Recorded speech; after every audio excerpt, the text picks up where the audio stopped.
Today we are going to learn about the structure of proteins. आज हम लोग structure of protein के बारे में पढ़ेंगे डिटेल से। तो हेडिंग है स्ट्रक्चर ऑफ प्रोटीन्स। तो structure and shape of proteins can be studied at 4 different levels. Structure जो प्रोटीन का है वो 4 डिफरेंट लेवल में पढ़ा जा सकता है। फर्स्ट है primary structure of protein, second है secondary structure of protein, third है टर्शरी स्ट्रक्चर ऑफ प्रोटीन और फोर्थ है क्वाटरनरी स्ट्रक्चर ऑफ प्रोटीन। अब हम लोग हेडिंग बाय हेडिंग पढ़ेंगे। First topic primary structure of protein. तो हम लोग जानेंगे कि स्ट्रक्चर का प्राइमरी स्ट्रक्चर होता क्या है प्रोटीन का।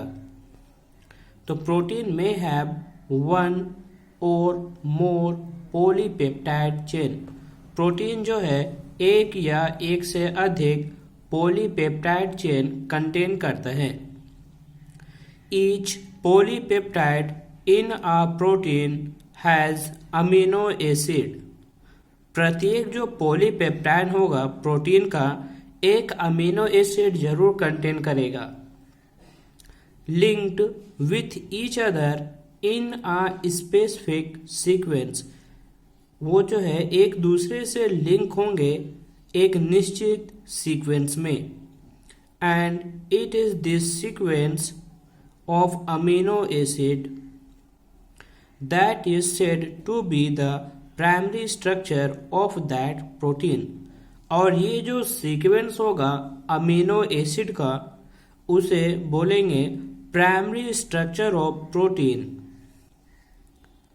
Any change in this primary structure that is the sequence of amino acid creates a different protein. और इस स्ट्रक्चर में अगर थोड़ी सा भी चेंज करते हैं तो हम लोग को डिफरेंट प्रोटीन मिलेगा। मतलब प्राइमरी स्ट्रक्चर जो है बेस के समान है। अगर बेस में जरा सा भी परिवर्तन करेंगे तो जो प्रोटीन है वो डिफरेंट हो जाएगा। तो जो प्राइमरी स्ट्रक्चर ऑफ प्रोटीन है वो नींव के समान है। अगर नींव में हम जरा सा भी परिवर्तन करते हैं तो जो घर का डिजाइन है वो परिवर्तित हो जाता है। उसी प्रकार से अगर प्राइमरी स्ट्रक्चर में हम लोग जरा सा भी परिवर्तन करेंगे तो जो स्ट्रक्चर है प्रोटीन का उसमें परिवर्तन हो जाएगा। मतलब हमको डिफरेंट टाइप ऑफ प्रोटीन मिलेगा। तो नेक्स्ट हेडिंग है सेकेंडरी स्ट्रक्चर ऑफ प्रोटीन्स। तो the secondary structure of protein refers to the shape. जो सेकेंडरी स्ट्रक्चर है प्रोटीन का वो क्या रेफर करता है? शेप को। In which a long polypeptide chain can exist. जिसमें एक लॉन्ग पॉलीपेप्टाइड चेन एग्जिस्ट करता है। They are found to exist in 2 different type of structure. ये जो है पाए गए हैं एग्जिस्ट करते हैं 2 अलग अलग टाइप ऑफ स्ट्रक्चर में, namely alpha helix and beta pleated. जिसमें फर्स्ट है अल्फा हेलिक्स और सेकेंड है beta pleated sheet structure. These structures arise due to the regular folding of the backbone of the polypeptide chain। ये जो structure है arise होते हैं कैसे? Regular folding of backbone of polypeptide chain. Polypeptide जो chain है उसके बैकबोन में रेगुलर फोल्डिंग होगा due to hydrogen bonding between C double bond O and NH groups of peptide chain. फिर alpha helix is one of the most common ways in which a polypeptide chain forms all possible hydrogen bonds by twisting into a right-handed screw। मतलब helix with the NH group of each amino acid residue hydrogen bonded to the C double bond O of an adjacent turn of the helix as shown in the figure। तो जो alpha helix है one of the most common वे है इन जिसमें हम लोग एक polypeptide chain बनता है और पॉसिबल हाइड्रोजन बॉन्ड्स, जितना भी पॉसिबल हाइड्रोजन बॉन्ड है वो बनता है by twisting a right handed screw. हम लोग क्या कर सकते हैं, उसको ट्विस्ट कर सकते हैं राइट हैंडेड स्क्रू के साथ। With the NH group of each amino acid residue hydrogen bonded, जिसमें क्या होगा जो NH ग्रुप है वो C double bond O, amino acid में जो NH2 ग्रुप है NH ग्रुप है वो C डबल बॉन्ड O के एडजेसेंट टर्न में हेलिक्स का निर्माण करेगा और हाइड्रोजन बॉन्ड बनाएगा। जैसे यहाँ से उनका स्ट्रक्चर दिखाया गया अल्फा हेलिक्स का। इसमें जो NH ग्रुप है वो C double bond O group के साथ हाइड्रोजन बॉन्ड का फॉर्मेशन कर रहा है और यह राइट हैंडेड स्क्रू के समान है। नेक्स्ट है in beta helix structure all peptide chains are stretched out to nearly maximum extension and then laid side by side which are held together by intermolecular hydrogen bond। तो beta helix structure में क्या होगा, जितना भी peptide chain है stretch होंगे nearly maximum extension, मतलब जितना एक्सटेंशन हो सकता है उतना एक्सटेंशन होगा उनमें, और तब जो है लेड होंगे एक दूसरे के ऊपर रखे होंगे side by side which are held together by intermolecular hydrogen bond.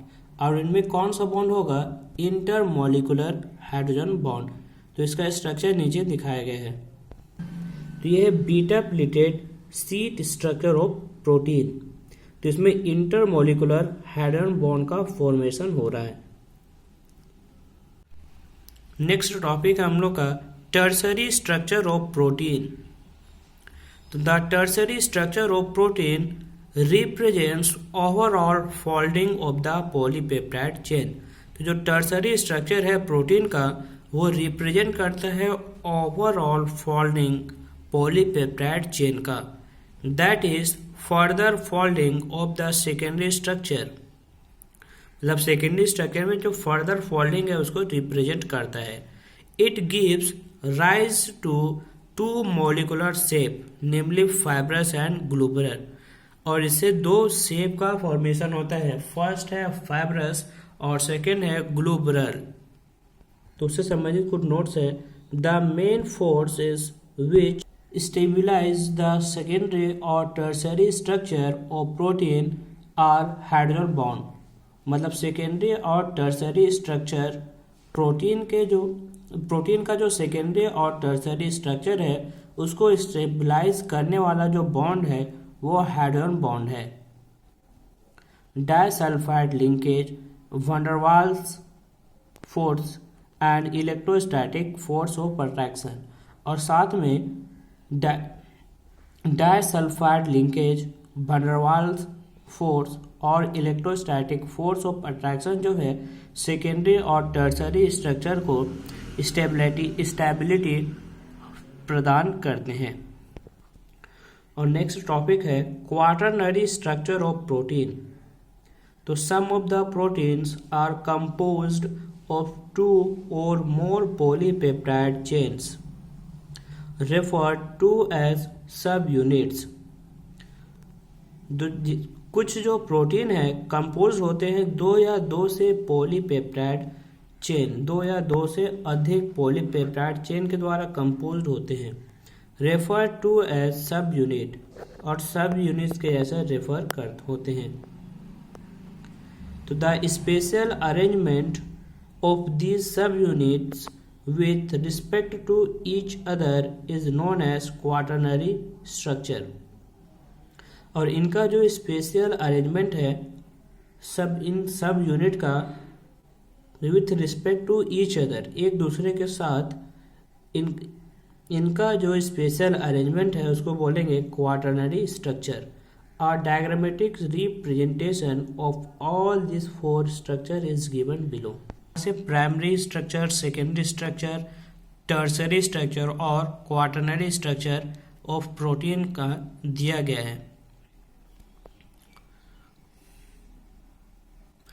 उसी प्रकार से यहाँ भी प्राइमरी, सेकेंडरी और टर्सरी, क्वाटरनरी स्ट्रक्चर प्रोटीन का डायग्राम के द्वारा दर्शाया गया है।